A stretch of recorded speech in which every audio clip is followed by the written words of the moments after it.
Hi, I'm Gary Snow from Daiku Games. Today I want to talk to you about designing suspense into your adventures.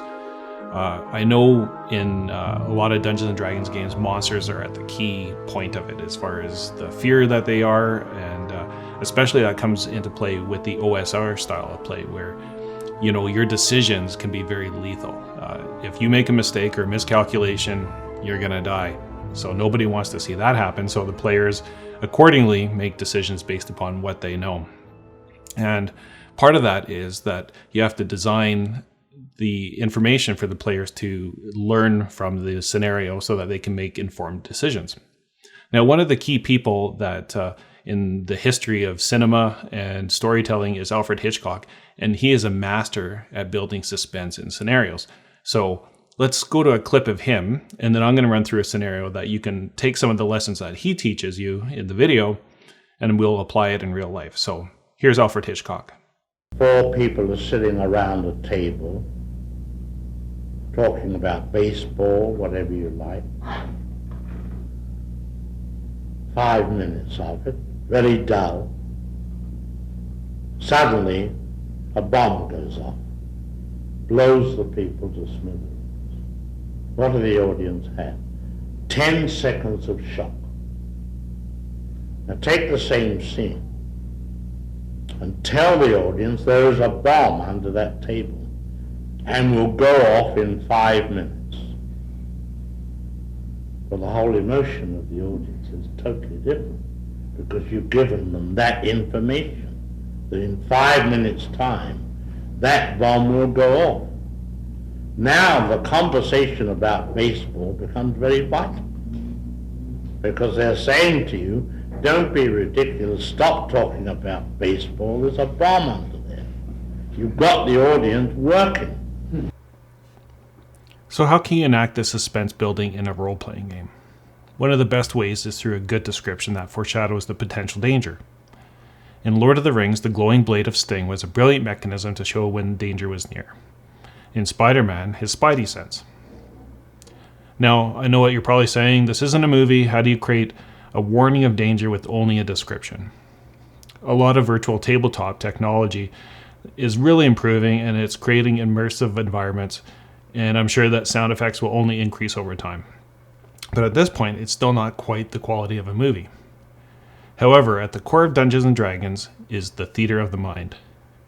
And when you think about it, Dungeons & Dragons is much like sitting around a campfire and telling ghost stories. A good ghost story can send shivers up your spine. Sometimes less is more. And I'd argue that theater of the mind can actually be more powerful than watching a movie. So here are some things that you can do, and I'll use this dungeon entrance that I've designed as an example. Now, spoiler alert, this adventure is from an upcoming release of the Daiku system and the Eye of Kia sample adventure from the IKEA instruction manual inspired rules. So I've got with me the rules that actually fit on one page, and the introduction to the dungeon and the entranceway. So let me just read the Eye of Kia introduction, and it starts to already paint the picture, building suspense. A great darkness has befallen the realm, as a powerful Eye of Kia has been stolen from the king's throne. The suspected thief is a former court wizard, Zelek, who has been banished for practicing dark arts. Zelek has since been spotted commanding goblins near the Crypt of Mirrors in the northern reaches. With the loss of the eye, the kingdom is now defenseless against the orc army gathering on the border. A call has been sent out to all those brave of heart to return the eye and save the kingdom from impending doom. Will your party of adventurers be successful in this quest? So that paints the picture. And you've got your crypt entrance and your quick rolls.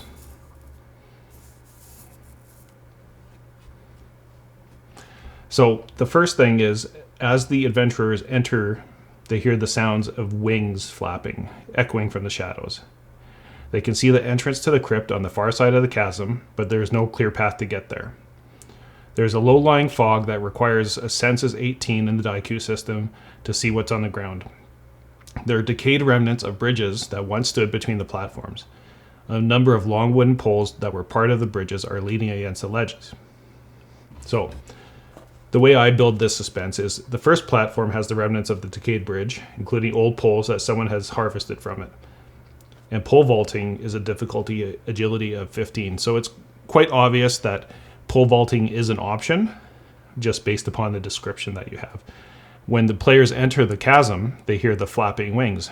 Now, I know nobody's perfect at sound effects, but if you do your best and you make the sound of the wings, like are they bird wings, are they dragon wings, are they bat wings? So if I go, as bad as that is, I think most people can kind of realize they're not the big dragon wings, and they're also not maybe bird wings. So it's kind of an in between, and could be bat wings. At least that's where we're going with at this point. So they've got that. If they want to look through the fog on the low-lying ground, it also requires a senses roll of 18. Now, in the Daiku system, the way it works is you have actions and you have difficulties, and you can roll dice. And there's action skill levels. So everybody starts with 6, and you work your way up to a D8, D10, and D12. So let's just say they have a census score of 10, and they need to get 18 in total using their action. And they only got 16, adding the 6 to their 10 senses, and so they can't see through the low-lying fog. So they don't know what's there. If they were happening to see through the fog, you could say, you know what, we see some skeletal remains of goblins, which paints the picture back to the original description of the Crypt of Mirrors. And then you also see former adventurers that maybe have passed away, and maybe even the skeleton of a giant bat. So you're painting the picture for them, and you're building up the suspense. They've heard the wings, now they've seen a skeleton of a giant bat and goblins, and so they're putting all the pieces together, and it's starting to build the suspense of getting across the crypt or the chasm and what's on the other side of it. So the party now has to get to the other side of the cavern, and the bridges are in decay, and so that now maybe they want to pole vault across. If you have a high agility, maybe you already have an agility of 15 and you only have to get let's say you have an agility of 12 and you only need 3 points to get to 15. Therefore, you're successful with that extra roll. And so they pole vault across, and the player lands on platform 2.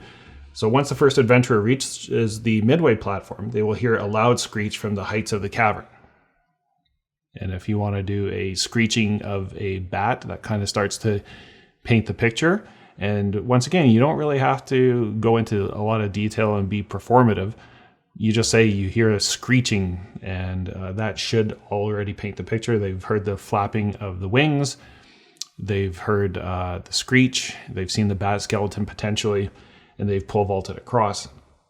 And all of this paints the picture for the players that they have to make some decisions. They are potentially going to face a flying opponent, and what that might entail.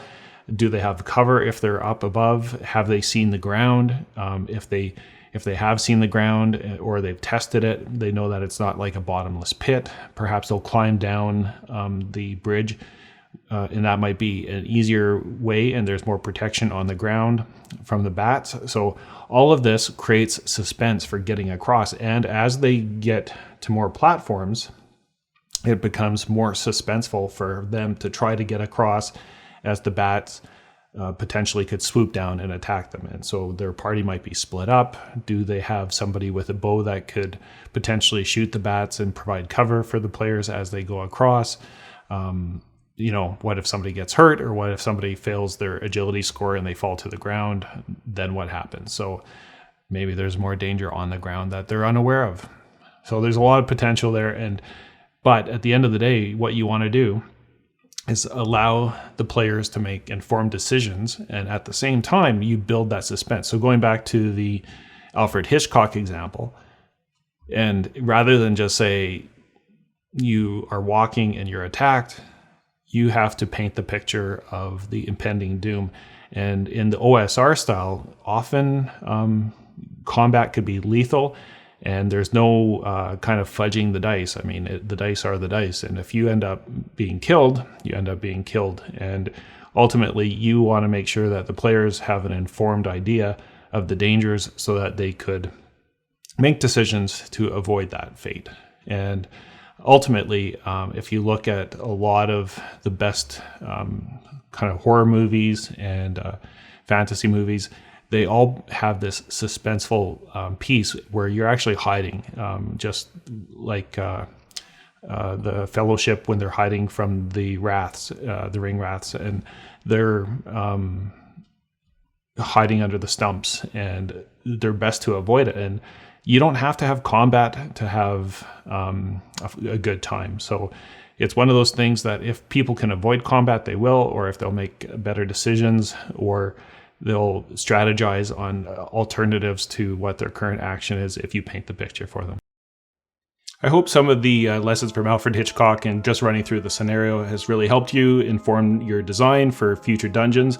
And once again, if you haven't subscribed yet, please do so. And you can also follow us on social media at Daiku Games. And also you can also visit us at daikugames.com, where you can learn more about the Daiku system, as well as sign up for our newsletter so you can learn when we release new items. So once again, thank you. And until next time, stay safe.